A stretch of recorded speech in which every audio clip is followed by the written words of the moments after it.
Hi everyone, this is John O'Bacon, and today I want to talk to you about dealing with disrespect. Now, the goal of this presentation is to talk about techniques and methods that you can use for handling criticism of any form. Now, imagine you put a piece of music or a video or some software on the internet, and you get some mean, disrespectful, rude comments and feedback about it. This can, in many cases, be incredibly demotivating and demeaning. And some people just give up. They think, you know what, if I'm going to spend my time building content and creating it and sharing it with others, and I get this kind of response, screw it, I'm going to do something else. Over the years, this has really bugged me in the position of a community manager because I don't like seeing good people dealing with that kind of feedback and then not sharing their talents with the world.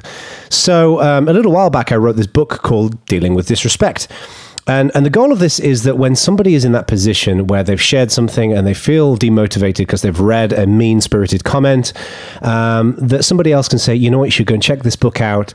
It's completely free. It's an ebook. It'll take you a couple of hours to read, and it'll help. It'll provide some guidance for putting those things in perspective. So I thought, you know, why don't I take this book and make it into a YouTube video? So likewise, if people experience that kind of thing, I'd like to think that they'll point towards this video. Now, this story starts back in 2005.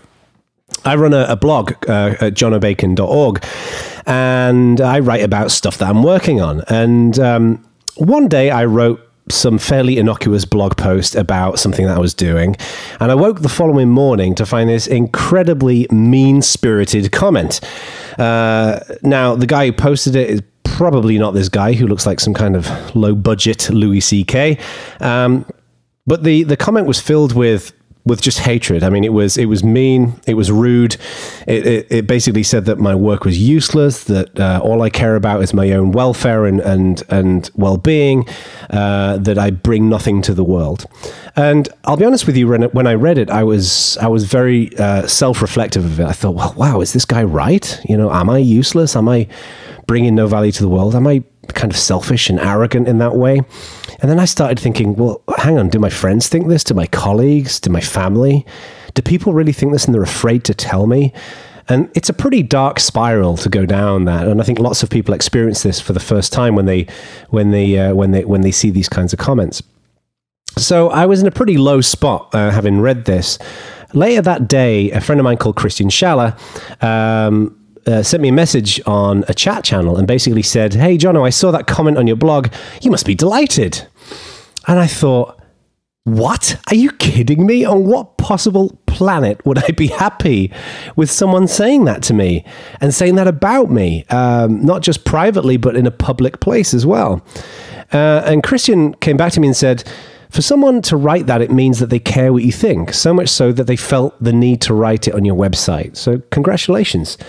And it really got me thinking that, you know, there are causes behind every intention. And when people communicate in this way, in many cases, there's reasons why they do that. And it started me on a journey where I started thinking more and more about how we communicate and how we interpret and perceive communications as well. Now, a little while later, I joined Canonical and I started my work as the Ubuntu community manager. And this was working with a very, very large community all over the world. And as part of this work, Canonical proceeded to make some, at times, rather controversial decisions. Now, to put this in context, these were largely technical choices. It was, you know, we'd ship a new piece of software in Ubuntu, or we'd move the Windows buttons from one side to the other. In the scheme of things, they were relatively benign. However, in some parts of the Ubuntu community and the wider open source community, this was just unbelievable heresy. And we just saw so much bickering and fighting and arguing and people being rude and mean and disrespectful in many different ways. And my view here throughout all of this was, where's the respect? I mean, can't we as adults sit down and have a conversation and share radically different perspectives and ideas and philosophies on a core foundation of respect and dignity? Because if we don't have that dignity in the way we collaborate with each other, we have nothing. And this bugged me for a long time. And I tried different methods to try and encourage respect, some of which laughably backfired in my face. But what this taught me is that over the years, I developed a thick skin. I learned how to deal with all different forms of communication that would come towards me in the project. Now, I've said for many years is that a community manager is a double-edged sword, because in many cases you get way more credit than you deserve. There'd be times when people will come up to me and say, "Hey, Jono, thank you. Just thank you so much for Ubuntu. I really appreciate it." And, I'd say, look, it's way more than me, pal. It's a very large community that contribute towards this. But then in some cases, when the proverbial hit the fan, lo and behold, some people come up and they get right up in my grill, and as if it was all my decision and all my fault. So it was a real double-edged sword. About 3 or 4 years after all of this happened, I started realizing that this was a blessing, that going through this experience was a real blessing, because most people don't get to be in that position. Most people are not in a very publicly visible position with a large community of passionate people, and have to deal with that plethora of content and criticism and reactions and praise as well in some cases. So that's when I decided, I should write this down. And that's when the idea of dealing with disrespect came up, is that most people don't have that opportunity to go through that experience. And I wanted to provide a means in which I could share that experience in a framework that people could apply to themselves. So I started thinking about, okay, how do I take that gut feeling about how I react to things and produce a repeatable set of best practice that people can use in their own worlds as well. So I released the book, and it seems to have done very well. People have found it useful. I'm really happy with the results. It's not perfect. Nothing is ever perfect, particularly if I've made it. But I hope this is useful for you too. So let's get on and talk about what this content is. Now, it all starts with a bucket. I believe that all communications, whether online or offline, can all be filed into one of 3 different buckets, okay? So let's talk through each of these. The first one is agreeable. So if you get a communication and it's maybe really disagrees with you about something, but it's polite and it's respectful and it's dignified, I consider that to be agreeable. Again, the key thing is it doesn't matter what the content and the perspective is, it's that the overarching perspective is respectful and polite. Now, if you then get, on the other hand, a communication that is rude and trolling and disrespectful and mean and maybe personalized, I would file that in the disagreeable bucket. This is something where the conduct that's in that message, the approach that's in that message is really disagreeable. It's not really the ideal way in which we want to communicate. But the key thing about disagreeable communications is that they're not abusive, they're not targeted, they're not racist, they're not sexist, they're not just nasty in that kind of capacity. That's what I would consider to be unacceptable communications. So if somebody sends you a message and they threaten you, if they threaten to use violence, if it's sexist, if it's racist, if it is using language that is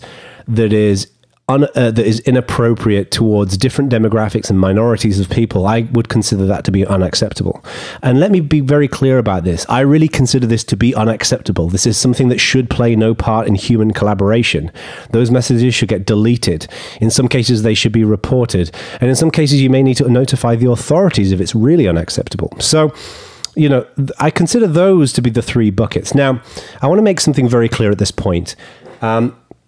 The way in which we interpret communications, the way in which we file them in these 3 different buckets varies between different people. My definition of agreeable may be somebody else's definition of disagreeable, and their view of disagreeable may be somebody else's view of unacceptable. There are no rights and wrongs in this. Everybody's got their own ideas and their own perspectives. There is no single recipe for how we file communications into one of these 3 different buckets. So, I don't want you to take what I'm saying here today too literally. The goal that I've got in this presentation is to provide a framework in which you can view communications in a different way, that we don't just get that gut feeling, that we look at the different attributes and ingredients that are part of communications, and then that helps us to be better in the way we view and process this kind of content. Human beings are unique in this capacity because we have the ability to psychologically step to the side of ourselves and view ourselves. We can view ourselves and say, did I handle that situation well? Did I respond to that situation well? In a conflict scenario, we can often think to ourselves, what do I want to achieve in this particular situation? So we're very unique in that capacity. And that's what I'm asking you to do here, is to look at these different communications when they come to you and look at them objectively with these and how we file them in these three different buckets. Now, in each one of those communications, I believe that there's four ingredients. Every communication, whether it's on a forum, whether it's in a mailing list, on an IRC channel, whether it's face-to-face, whether it's in a video chat on the phone, whether it's in a comment box, it doesn't matter what it is. Every single communication, I believe, is comprised of four key ingredients that we use to assess how we file those communications in the relevant three buckets. The first one is content. This is what the person's actually saying. If somebody's being critical of a video, that's the content. If somebody is passionate about a mission, that's the content. If somebody is trying to be supportive, enthusiastic of a band, that's the content. This is the payload in the communication. The second thing is the tone. The tone is the way in which we articulate that payload. It's the choice of words. It's the choice of tonality in other areas as well. So, for example, the way in which we choose words online is very different to the way in which we choose words in a face-to-face setting. So the tone is the atmosphere that's built around the delivery of that content. The third thing is the sender.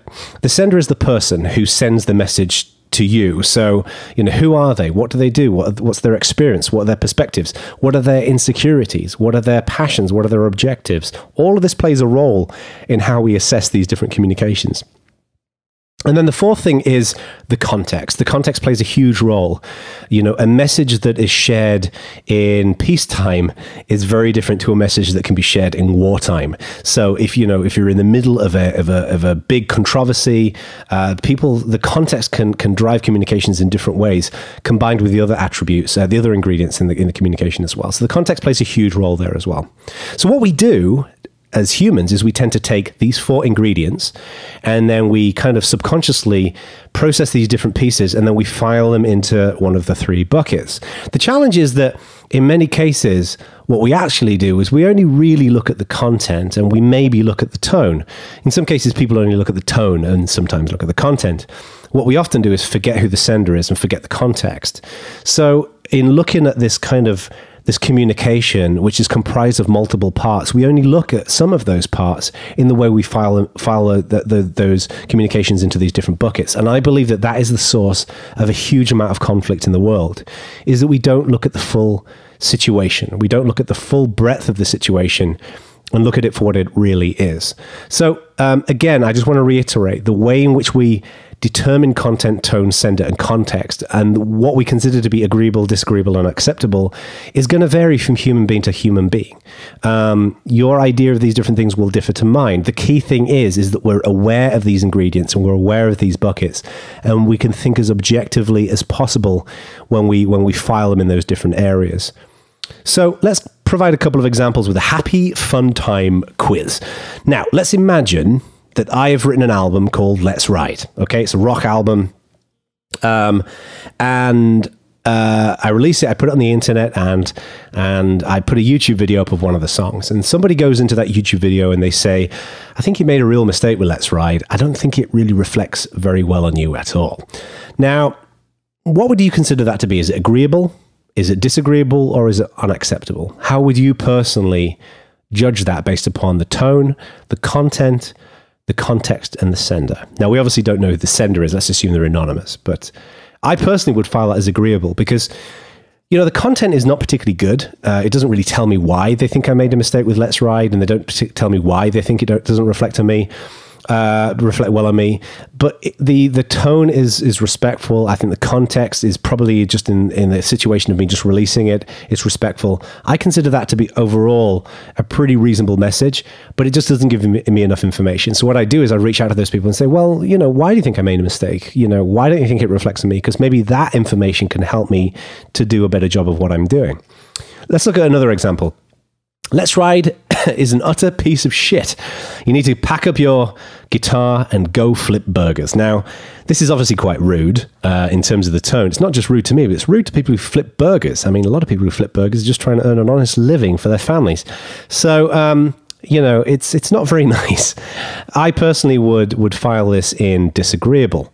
The reason for that is because even though it's rude and it's disrespectful and I don't particularly like it and it doesn't really tell me anything, it's not abusive. It's not threatening. Let's look at another example. Your work is a piece of shit, you fucking, I don't know, let's say pasty white Englishman. If you don't stop producing this garbage, I'm going to come around to your house and cut you. Now, I wonder what we're going to do with this one. How would you file this? Agreeable, disagreeable, or unacceptable? I think it's pretty obvious. This is unacceptable. This is wrong on so many different levels. It's, first of all, it's violently threatening about coming around to your house and cutting you. It's racist. It uses awful language. It contains no usable content.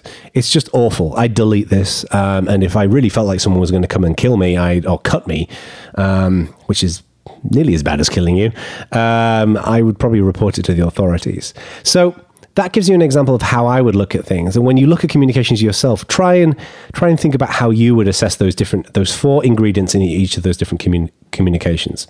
Now, so I think that's the framework in which we look at how we look at communications and process them. Now let's look at the different ingredients that play a role in what causes communications to go in a certain way. So the way in which people pick the content and they pick the tone and the way their attributes as a sender, the driving forces behind many of these things are the human ingredients that are in every single one of us.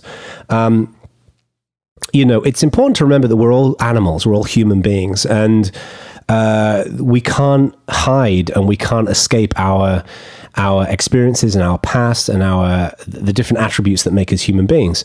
And all of these different things, whether we want to or whether we don't want to, can play a role in how we communicate. So let's first of all take a look at age.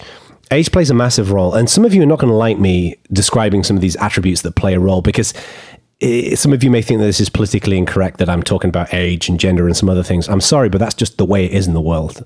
These things do play a role in the way we communicate. And there's elements where they shouldn't play a role, where we shouldn't accept intolerance because of age or gender, as 2 examples. But in many cases they do, and we've got to be open to the fact that does exist. So I think age can be born into 2 areas, really: perception and reality. So with, an example in perception is that, imagine you're a 45-year-old guy who gets a message from a 15-year-old kid criticizing you for a piece of work that you've done. It's easy as a 45-year-old to think, you know what, that person's a kid. What do they know? They don't know anything because they're 15. And one of the things that I think we've all identified is that there are some people who are wise beyond their years, and there are some people who are childish beyond their years. So, one element here is the way we look at other people, and it's easy for us to look at somebody in their age and to implicitly pull away a perspective without having objectivity in their actual work. I remember one time I met this kid in the Ubuntu community, was 15, and I immediately discounted a lot of his work because I thought he's 15. He was one of the smartest people I've ever met, and that was completely inappropriate for me to do that. So that's one consideration. The second element is reality. There is a reality to being a certain age and what that gives us. And primarily this applies to experience. I'll give you an example. Imagine you are a 18-year-old and you're playing in a band. And it could be very easy to assume that you know everything about playing in a band, but the experience of playing as an 18-year-old in a band at weekends in your spare time is very, very different to the experience of playing in a band when you are 35 or 40 and you've been doing it as a full-time career and you're used to touring and dealing with promoters and all the rest of it. There's a difference between a reading knowledge of how to do something and the practical experience of delivering that in a professional setting. And the sad reality is that a lot of people who are younger, don't realize that, is that people who are younger typically don't understand that experience really does play an important role as we get older. Now, obviously that doesn't apply to all young people, but as a fairly common theme is that, and I don't blame young people in this. I mean, I was the same, is that I thought that I knew what I was talking about because I had experience, but you can only really understand that experience when you get it later in life. So bear that in mind as well when assessing age. The second area is gender. There's a few different elements that are wrapped up in this. First of all, we often talk about sexism, and the first thing is that sexism is a variable term. What is sexist to one person is not sexist to another person. We've seen a lot of this there's been certain industries such as gaming, such as open source and technology, where there is a small number, a relatively small number of women who are involved. And there is a lot of kind of bickering over what is considered sexist and what is not considered sexist, and what is considered equality and what is not considered equality. I think we'd all agree that every man, woman in the world should have equal opportunities in terms of furthering their careers and their opportunity in life. But what we define as sexist really is variable. So, for example, you know, if I was to call someone a chick, someone would that person may consider that horrendously sexist, and somebody else really wouldn't care. So we shouldn't immediately assume that everybody's got the same metric of what sexism looks like. And what relates to this is culture. Is that the cultural perspectives on gender, like it or not, vary around the world, and also vary based upon age. So, for example, many people in the older generation see women as providing a much more traditional role. You know, it's staying home and looking after the family. In certain parts of the world, women are expected to be the homemaker. In parts of Africa, for example, it's very common that the woman stays at home and looks after the kids and looks after her farm, and that the guy goes out to work, and some of the kids go out to work. So, you know, to me, as with my experience, that's ridiculous, right? But we can't ignore the fact that that exists. Just because somebody has a viewpoint on gender doesn't necessarily mean that they're being a misogynist. Maybe just their age or their culture has brought them up with a different perspective and a dated perspective on the world. The other element here is the way in which we view ourselves. So, for example, as I mentioned earlier on, there's not as many women who are involved in technology. And rather unsurprisingly, you know, when you're in a minority in a group of people, it's easy to be self-conscious, and it's not surprising to be self-conscious about that. So if you're communicating with somebody who is in a minority, whether it's gender or age or something else, if you're having a very, very kind of, maybe a conflict-ridden conversation, or not even a conflict-ridden conversation, but you're engaged in a kind of a visceral debate about something, that other person may interpret that slightly different, because they feel like not only are they, you know, are they psychologically wrapping their arms around the discussion, but also they're cognizant of the fact that they're in a minority. So it's important to consider these things in the scheme of how we approach gender. My overarching goal that I have here is I try to judge intention and not words, because in many cases I've seen people, you know, I remember one time about 2 years ago, there was a guy who came from a part of the Middle East who made some comment that was horrendously sexist in the West, but he didn't intend it that way. It's just the words came out that way because of his English wasn't so good, and also just his upbringing. That's all he knew. He hadn't really been able to experience gender in the full equality sense of things. So, very, very important things to consider that can reduce a lot of conflict if we look at the full picture. The next area is culture, and culture plays a massive role in our lives. It's how much we travel, it's how much experience we've got, and it's how we judge people. You know, there are some people in the world that have never ever left their town, and their perspectives on the world are going to be very different to someone who's spent their entire life traveling around the world, for example. So the way in which we experience other cultures and we meet diverse groups of people really does impact the way in which we communicate with people.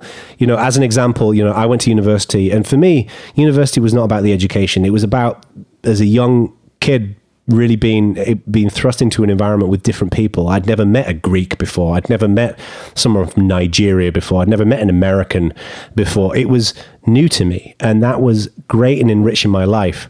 So culture plays a role in not just how we view the world. The more exposure we have to different cultures, I believe that we become more objective. In most cases, some people actually become more narrow-minded in some cases, but also the culture in which we were raised. There are some people in the world that are raised in a radically different culture to the way we are. So when you're judging that sender in the communication, when you're judging that tone, consider their cultural upbringing, and also consider their use of the language that you're using. For example, with English, if English is somebody's second language, you know, cut them a bit of slack. Another element is social skills.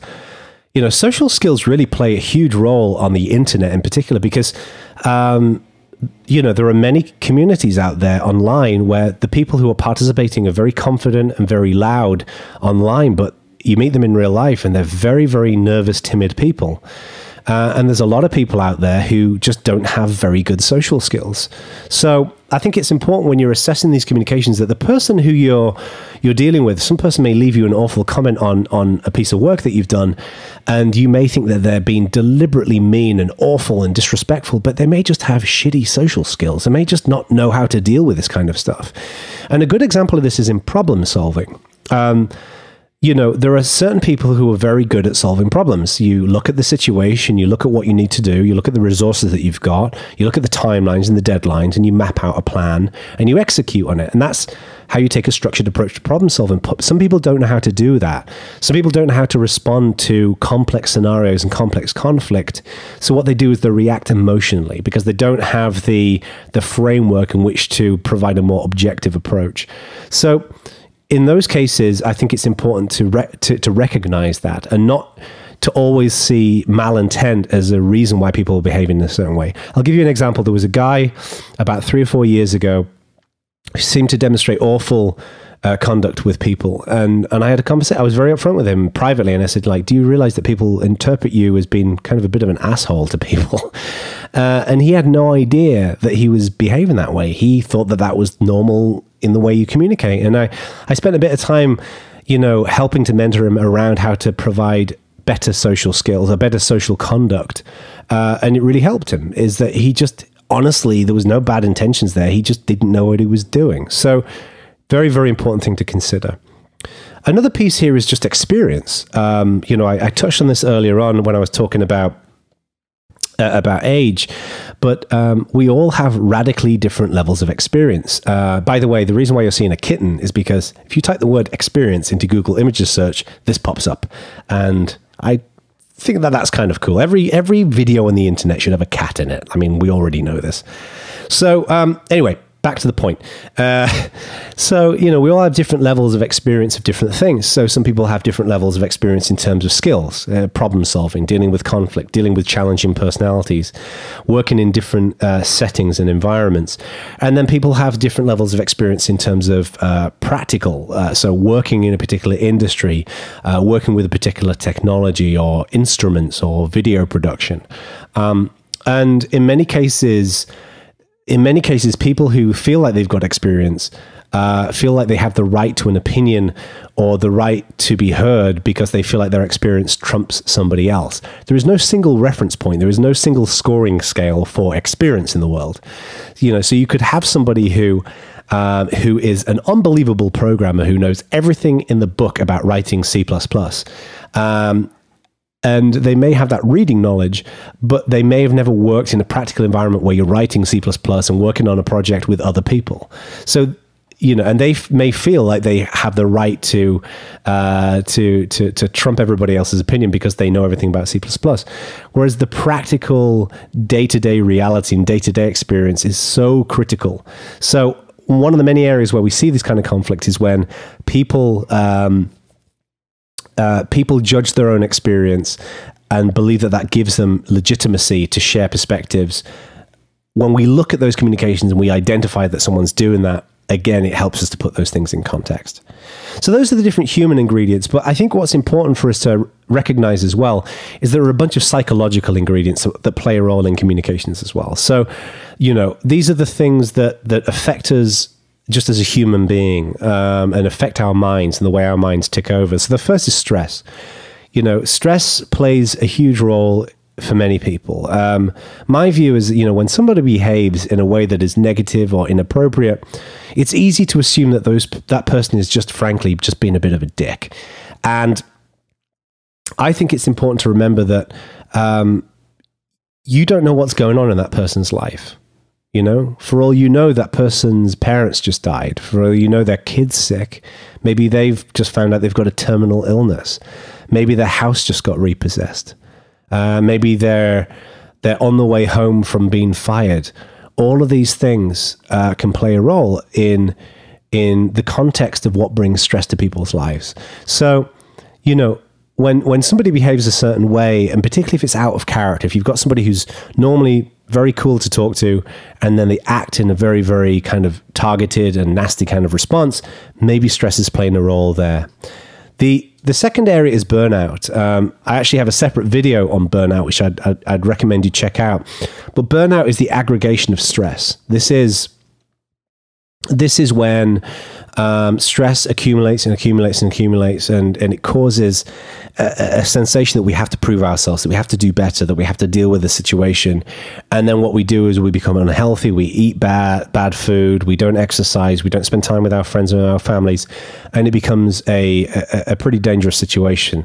Burnout is something that everybody should know about, and it affects so many different people. Every time I've given my presentation about burnout, people have come up to me at the end of it and said, I didn't realize I had a problem until right now.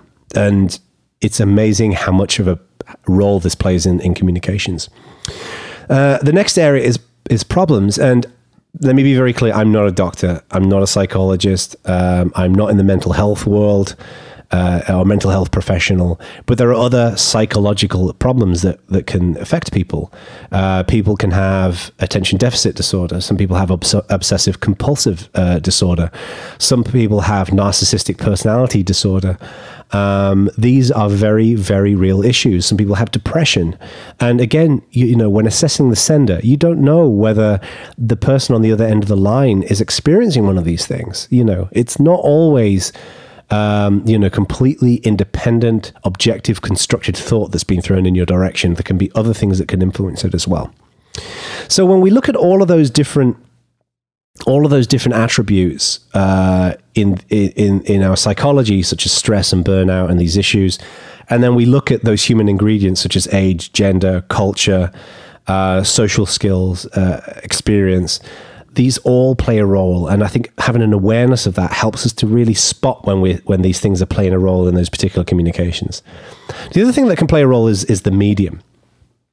So, the way in which we use, the way in which we communicate with each other, whether it's face-to-face, whether it's online, through mailing lists or forums, all of these different things can play a role. So, for example, being anonymous is a big piece. It's easy to assume that if someone's anonymous, that they have bad intentions. Whereas in many cases, some people use anonymous accounts online because they can't safely use their own identity, or because they don't want to use their own identity because maybe they're gay, or they are a whistleblower.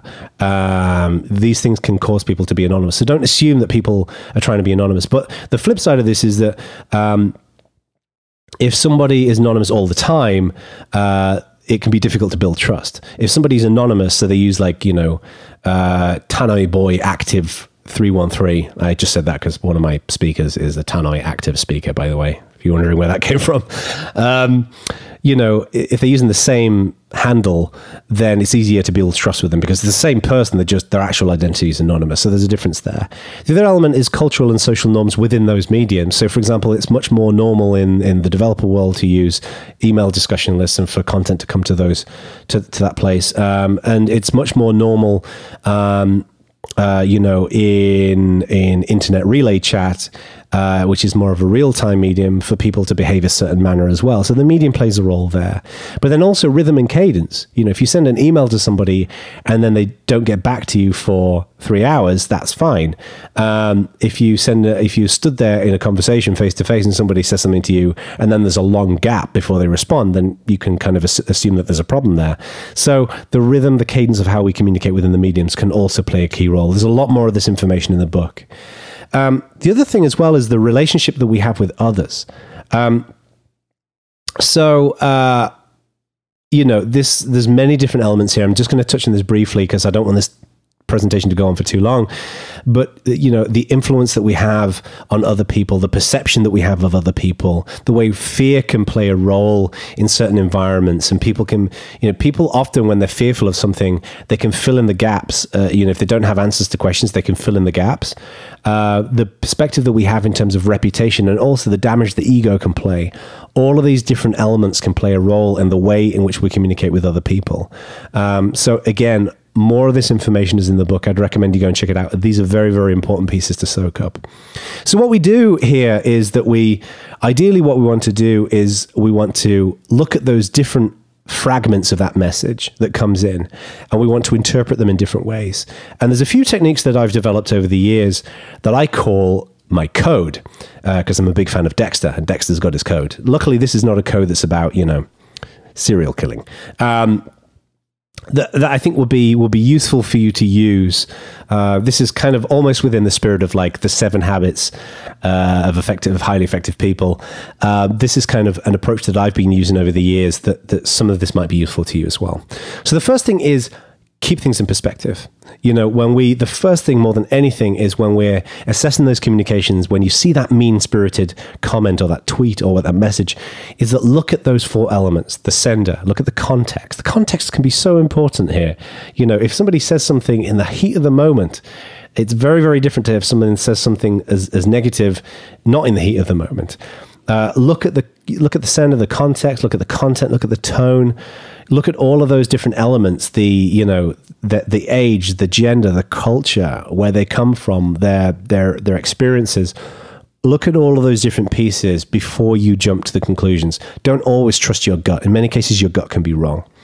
The second thing is evidence has to be your guide. One of the things that I see all of the time in communities is that somebody doesn't have the answer to a question, so they use presumption and assumption to fill in the gaps.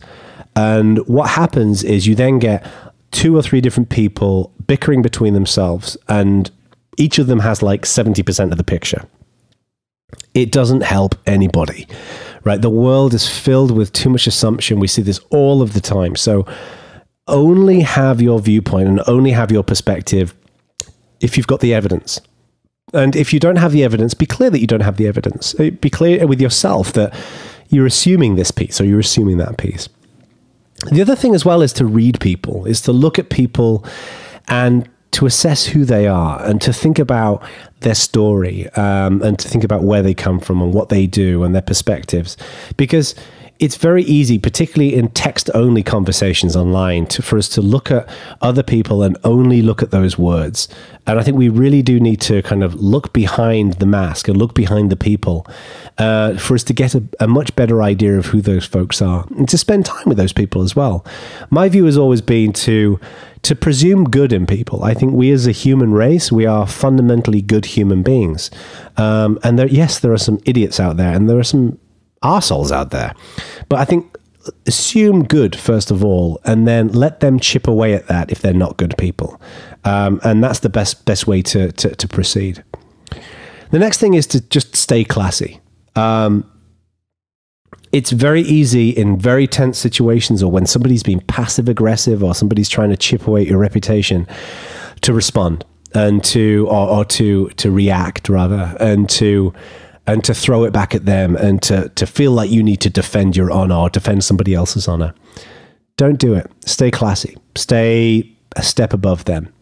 If somebody's that bad, if somebody wants to behave that way, my view here is they'll dig their own grave. There are certain people in communities who repeatedly are complaining and shouting and being critical about certain things. And it's only a matter of time before the wider community just sees that. They just see that that's all they do. And they will make their own psychological judgment call on them. You know what? You don't have to go out there and compromise your own reputation to show somebody that somebody else is wrong about something or is being inappropriate about something. Let them do it themselves. You just focus on what you want to be seen as, on the reputation you want to have. And my guidance here is always just stay classy. Like, just always like go into a situation, and when you come out of it and afterwards and you're sat there at the end of the day and you're having a cup of coffee or a cup of tea or you're having a beer or whatever it might be, when you look back at this situation, you can say to yourself, you know what? I stayed classy. And that was the right thing to do. The other thing as well is value your time. Your time is more precious than anything. It's more precious than that money that you've got. And there's certain situations when there'll be this typically happens in a flame war on the internet when people are shouting and fighting with each other. And it's easy to constantly go back to the trough for more. At some point, you just got to say to yourself, you know what? It's not worth it anymore. I'm done. I'm done with this. My time is more valuable than this. There's always going to be somebody else out on the internet who's trying to have the last word. And, don't succumb to that. Spend your time where you feel like it's most valuable in getting the most out of your life. Don't feel like you constantly have to go back to prove a point. And then the other thing as well, of course, is be accountable. One of the things that I've said from day one is I think it's important to live by your words. On johnobacon.org, my blog, I have never, ever, ever deleted a blog post. Not once. I don't believe it's appropriate or acceptable to, in my mind, delete posts, because if you go through my blog history, you'll be able to find all kinds of stupid shit that I've said. But the point is that those were my words. Those were my perspectives at the time. It's a diary, essentially. It's a public diary. And I will hold myself accountable to those words at that time. And I think that when you know you're not going to remove your words, that you will be held accountable, it makes you think about your words much better. There are a lot of people out there, or not a lot, there are some people out there who think that it's okay to write something, and then when people disagree, they go and delete it, or they disable comments. I think it's a chicken way out. If you write something, if you share a perspective and share a viewpoint, be accountable to it. Let people challenge you on it, because letting people challenge you on your perspectives helps to enrich you as a human being. We don't learn and we don't grow from people we agree with. We learn and we grow from people who challenge us, who bring new perspectives and new ideas. And being accountable is critical to that. Now, I think there is an exception here. If you write something and it is, gonna be legally compromising, or if it's going to put someone in an unsafe position in terms of their own personal welfare, then I think it's okay to remove it. But in general, I think you should stick by your words. But the other thing, more than anything, is that we should have empathy. This is the major factor that is lacking in so much human communication, is that we forget that other people are human beings, and they have feelings, and they have insecurities, and they have ideas, and they have desires, and they have dreams. We often think about our own insecurities, dreams, desires, and insecurities, but we don't think about other people's. And when we lack empathy, we lack the ability to come together as a community, to come together as a people. And the people who cause problems in communities, the people who leave those mean-spirited comments in many places are the people who don't have empathy. So anybody who can go onto somebody's YouTube account and give them grief about a video that they've done, or somebody who can go out and be so awful to somebody else for sharing something online, doesn't have empathy. They don't have empathy towards that person's feelings.